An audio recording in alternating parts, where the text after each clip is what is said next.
1. Verify system requirements. Make sure your PC meets the minimum system requirements for the game. 2. Update graphics drivers, NVIDIA. Download here AMD, download here Intel, download here. 3. Verify game files if using Steam. Open Steam. Go to your library. Right-click on Half-Sword Demo greater than Properties. Click the Installed Files tab. Select Verify Integrity of Game Files. 4.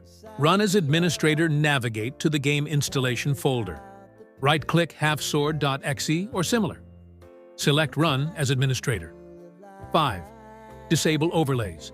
Disable Steam overlay, Discord overlay, or GeForce Experience if they are enabled. 6. Install missing dependencies. Ensure the following are installed: Visual C++ redistributables, x64 and x86, Microsoft VC Redis.NET Framework, Microsoft.NET 7. Try compatibility mode. Right-click the game executable. Go to Properties greater than Compatibility. Check run this program in compatibility mode and try Windows 7 or 8.